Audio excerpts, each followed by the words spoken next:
Now, could we actually grow enough pumpkins to last us for a whole year? And how much would it actually cost for us to buy organic pumpkins for a whole entire year?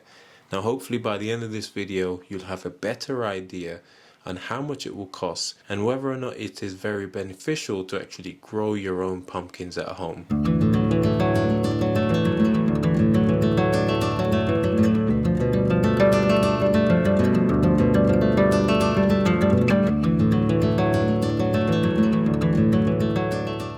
Hey guys, welcome back to the channel. Once again, Kenroy here. As you can see guys, laid out before me, these are our pumpkins that we've harvested this year.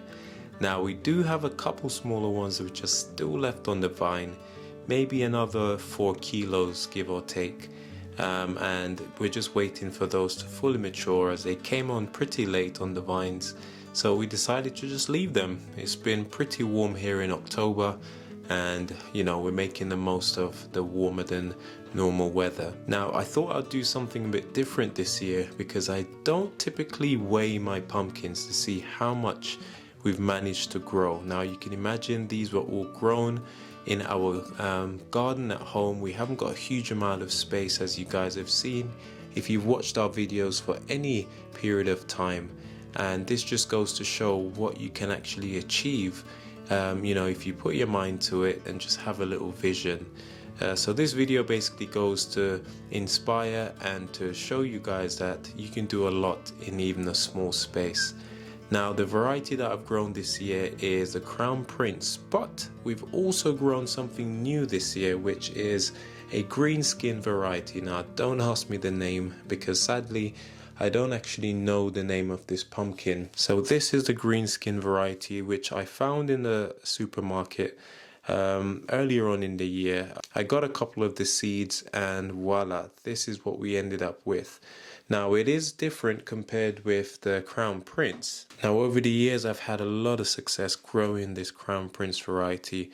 Really lovely pumpkin, tried and tested. Yeah, you can see the big difference between the two guys, but nevertheless they are these Crown Prince are really good, and I'm so curious to see what this green skin variety tastes like. It's pretty dense, and I'm hoping if it's half as good as the Crown Prince, I'll be happy with that.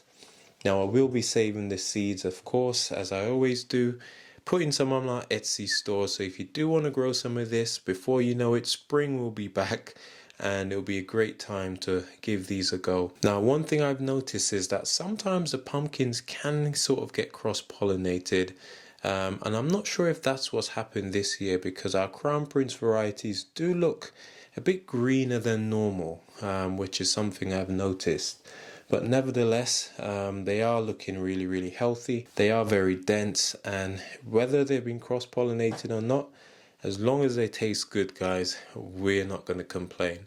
Now one of the reasons why we love growing our own pumpkins is because they can store really well over the winter months. Now this year we've broken the record with the amount of pumpkins we've grown by far, and especially we've gotten a consistently larger crop. I mean, the smallest one that we've got here is around 3 kilos, and this is not a bad shout by any stretch of the imagination, the 3 kilo being the smallest. And I've actually weighed these already, guys, and I'll just prove that we definitely weighed these, and I'll show you some of the results. Now another reason, guys, why I really wanted to record this and to actually find out how much the total amount of weight was, is quite simply because pumpkins are pretty expensive, you know, especially when you start buying huge quantities. And I just wanted to see how much this would cost us as a family if we were to go to the supermarket and buy all of these goodies throughout the year. Now I've done the weighing and I've done the calculations. Now just before I show you the total amount, guys, let me show you how much the largest one actually weighs. Now it is a bit of a toss-up between the biggest. These three are pretty similar in size, but this one here has absolutely taken the cake, and I'm telling you guys, it may not look like much on the camera, but this thing is pretty heavy. Okay guys, so I've just changed my settings to kilos. That way it'll be easier to figure out. Now this is our largest pumpkin by far. I'm just going to be placing it on here just to see how much it weighs in total. Now this is around 8.7 pounds. I made a mistake earlier on, I didn't have it switched over, so that's 3.7 kilos, 3.71 kilos, which is just really a nice healthy weight. Now I'm not sure if this is my largest pumpkin that we've ever grown, however it is a pretty big boy. This was grown on our makeshift trellis, which was made out of the girl's bed frame, which you've probably seen if you've been watching our videos.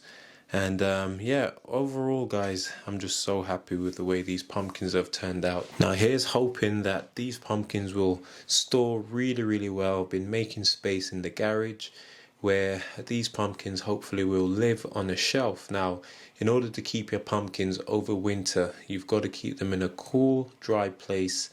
Make sure that they don't get too cold or get too warm.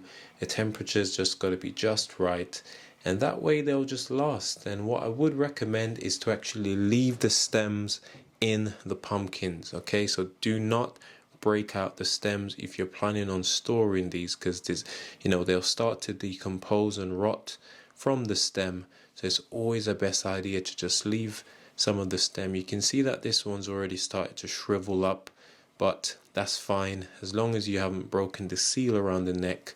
It will last pretty well. Another thing is to make sure your pumpkins are fully mature. Like just leave them until until the plants start to die back, and then the first sort of colder nights start to set in.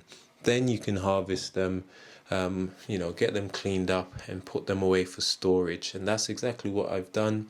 And we haven't even cut the first one open yet. I'm literally just biding my time, and of course I'm going to try and make a video. What I will do is try to compare the two varieties, the normal one, which is our Crown Prince, along with this new super green variety, to see what the differences are, if at all any different. Squashes like this can be quite similar, and it takes a real keen eye to be able to detect the differences between them, although they sort of look different. I mean, look at this one, it's got such a weird shape.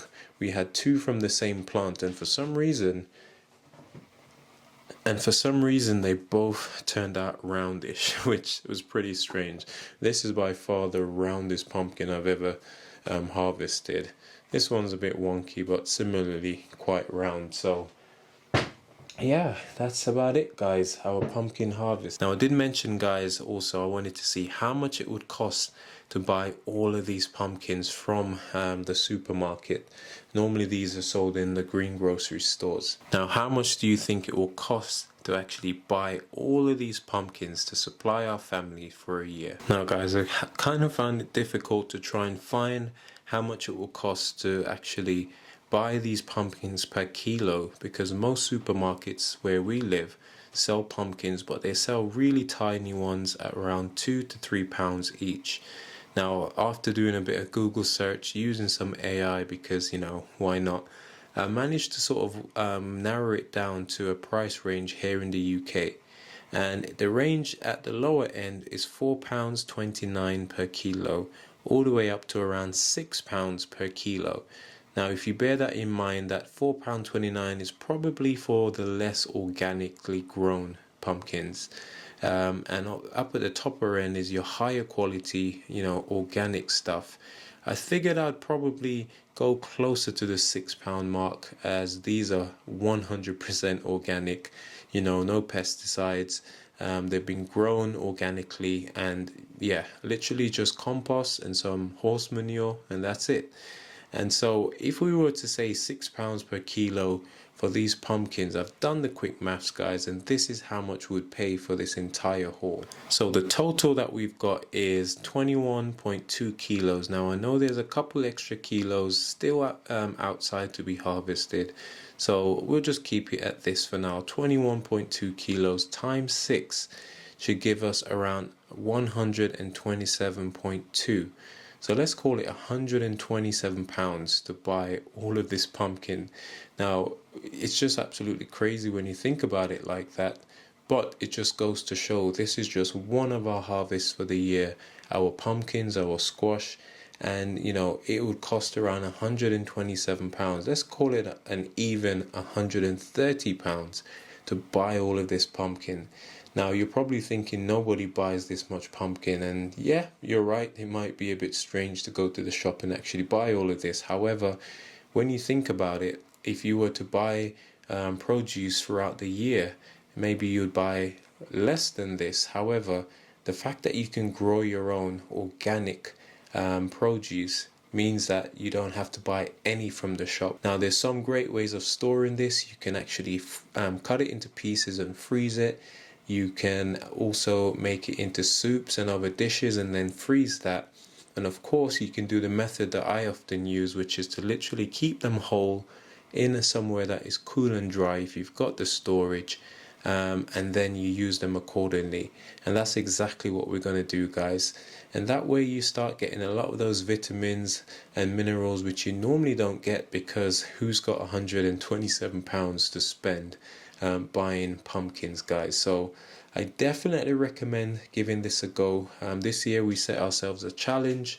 As it's the first year that I've actually done it, I didn't have a high expectation as to how much kilos we would grow, but now we've got a sort of like a base point to actually try to beat in the years to come, and hopefully we'll be able to do that, guys, in our small garden. So once again, I want to thank you all for stopping by. I hope this video has been interesting. It certainly has been interesting for me to actually see how much in kilos we've actually grown just on the pumpkins. Now I probably should have done the same for our tomatoes. Just absolutely amazing what you can grow in the garden. We don't grow the widest variety, but I mean, the sky's the limit. And so let me just encourage you guys, if you've missed out on this growing season this year, don't worry about it. Spring is literally around the corner. Before you know it, start prepping your gardens, because this goes as proof that there's so much you can grow and your family will absolutely benefit from it. Thank you so much for watching once again, guys. This is Kenroy signing off once again. Take care, goodbye, and God bless. Happy gardening.